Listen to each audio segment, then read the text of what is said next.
Hello and welcome back to the Acceleration Netcast. In today's episode, we're going to start with some sales data that's aggregated at the daily level. So for each day, we've got the sales associated with that day. And what we want to know is we want to find the average for each month and then create a new column, which is how much over or under this sales is for the average for that month.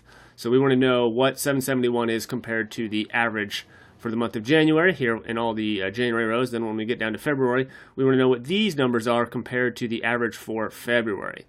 And we're going to do that in Power Query. So let's go ahead and get started. I'm going to go ahead and minimize this guy. We could close it, but minimizing it will work just fine. Won't hurt nothing. I'm going to head up to my Power Query pane. I'm going to get data from a file, and I'm going to get it from an Excel file.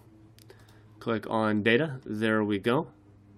It wants to know what sheet. Well, there's only one sheet, so that's an easy choice. Click on Sheet 1 and hit Edit. Alright, as per usual, we're going to go up to the this sort of upper left corner here of the table. We're going to right click on it and we're going to use first row as headers, because if you'll notice when it loads it, it assumes that row 1 is data, and it's not. These are very clearly headers, so we're going to use first row as headers. And the next thing we're going to do is we're going to click on date, and we're going to add a column, and we're going to add a month column. This is what we're going to aggregate by, and it's just 1 second. Okay, so now that we're here, I'm going to go ahead and head over to my advanced editor. And just to make my formulas a little easier to read, I'm going to add a new variable declaration that is just pointing to the inserted month, just pointing to the step that we just did. In fact, not sales. What am I thinking? We're going to call this start. So what is the start table? Well, the start table is just the inserted month table. It's exactly the same thing.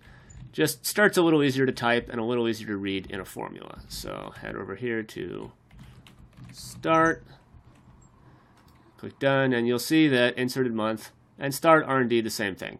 Great. Okay, so now that we've got that, the next thing we're going to do is we're going to, for our next table, we're going to group by the month, which is to say we're going to get the new table that we're going to make here is going to have 3 rows in it, one for month 1, one for month 2, one for month 3, and after we've got those 3 rows, we're gonna aggregate the sales for each one of those months.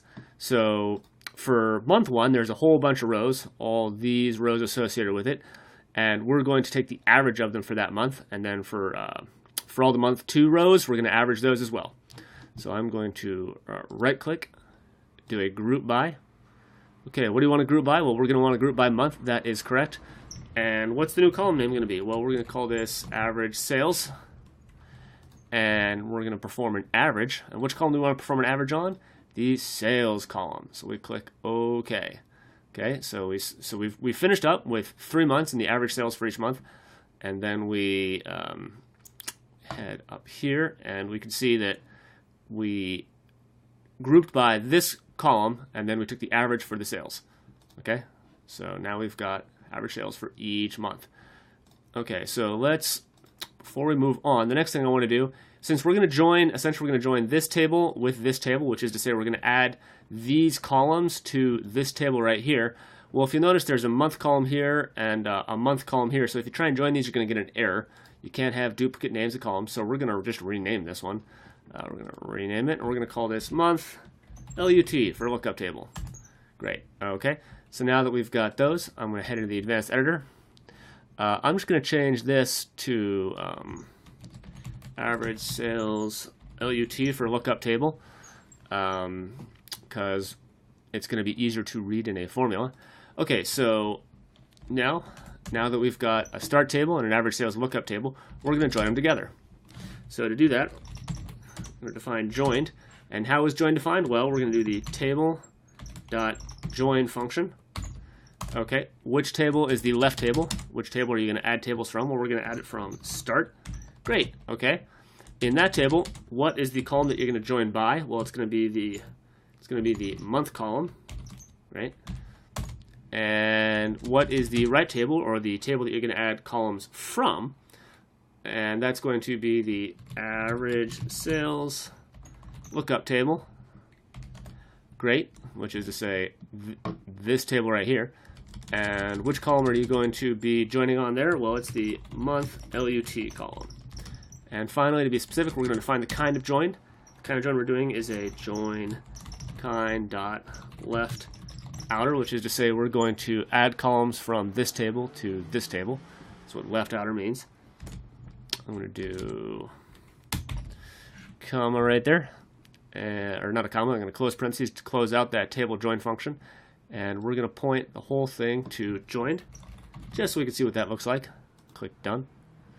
Okay, so what I did, you can sort of see the results here, and what I did is I took the start table, and then I added the rows from the lookup table using the month lookup column, which is the same thing as the month column, as the sort of the pointer. So it knows, okay, so I want to add columns. We'll go look for 1 over in the lookup table. And so for month 1, it goes, oh, 752. That's what I'm going to add. And you get it right there.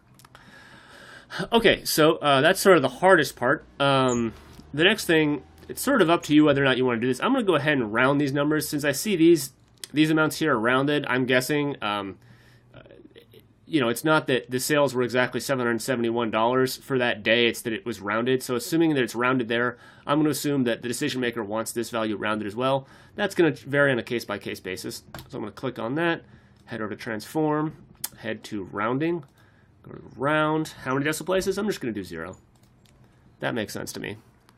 Okay, now that I've got that, I'm going to add a column. I'm going to add a custom column, and this is going to be over under average monthly sales, just to say how much is it over or under the monthly sales. And so we're going to take our sales value and we're going to subtract our average sales. Okay, click OK. And now we see that here for the first day we were 19 over the average, over here we were 185 under, and down here we could see that 782, 19.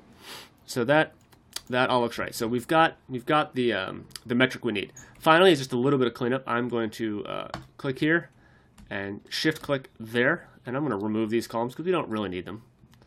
Okay, and now finally I'm going to head over and close and load. Bring this back into Excel. And now we've got the data we need. Just to clean things up a little bit here, I'm going to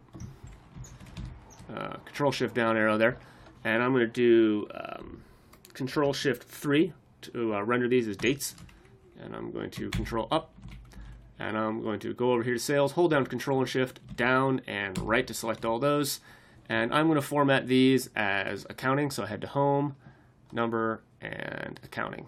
You don't need to do any of that stuff, but I think it looks kind of nice. Okay, well, there's your metric. I do hope that was helpful, and I will see you next video.